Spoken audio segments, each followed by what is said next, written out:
it's extraordinary position because American officials are not allowed to say that Russia invaded Ukraine. Yes.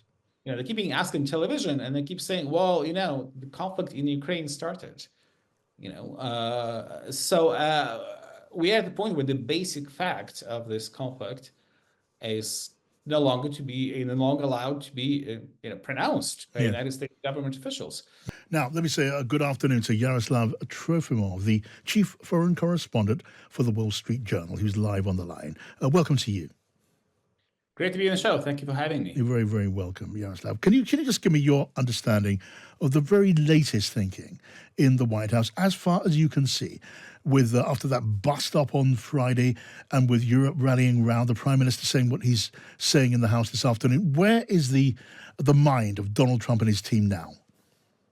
Well, it's really hard to say, but I think the fundamental issue here is this. I mean, we are talking about Trump efforts to broker a ceasefire in Ukraine and the war in Ukraine, but I think we're looking at it from a different angle, from the wrong angle, because I think what the Trump administration is looking for is to find a way of improving relations with Russia, possibly to partner with Russia, possibly pry Russia away from China, which is seen as the biggest threat. Yes. And in this case, Ukraine is just a price that has to be paid for this new relationship with Putin.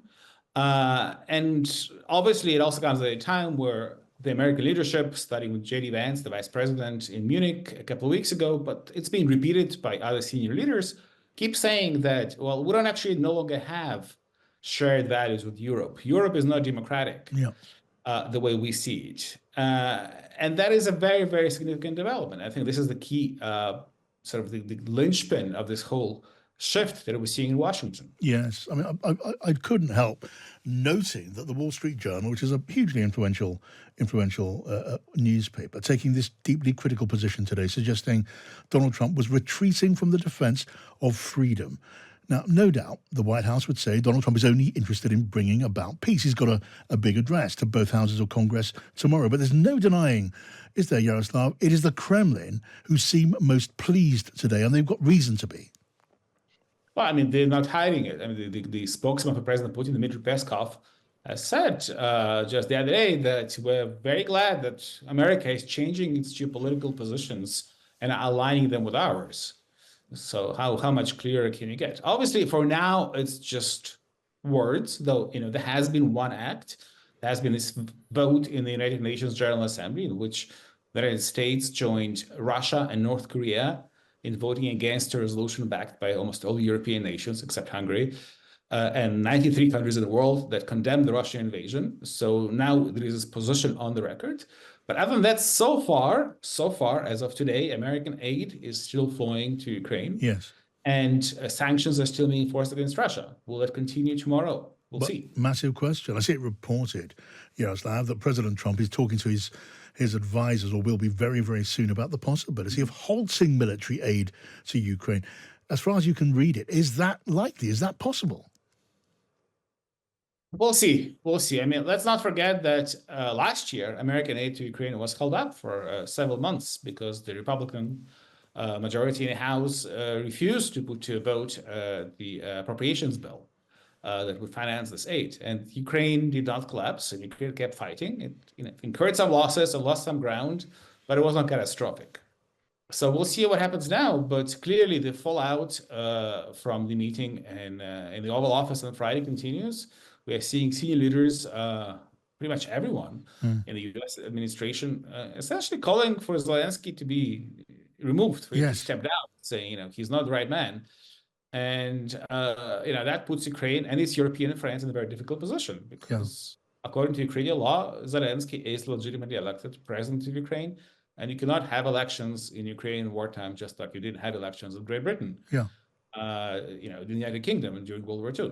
That is another, in its way, really quite extraordinary position on the part of the White House, Donald Trump and his team, as you say, suggesting that maybe Zelensky should resign. From all that we can see, the president of Ukraine has become more popular, significantly more popular, probably more popular in the light of the bust-up on Friday. When you hear people like the Senator Lindsey Graham, when you see Marco Rubio floating the idea, and other senior figures around Donald Trump saying that maybe he should go, they might almost be the Kremlin talking.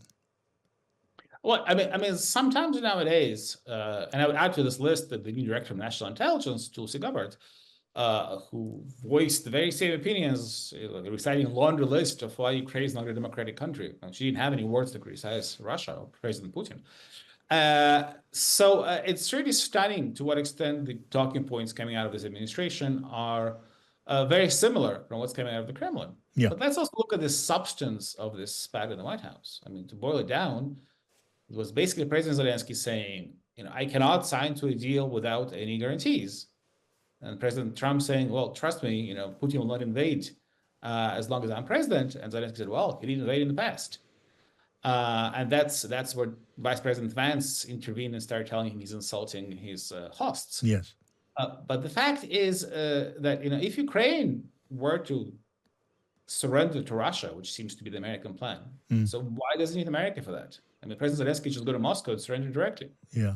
Surrender to Moscow being the American plan. It just difficult to believe these words are being uttered. Just last question, and again, thank you for joining us on the program.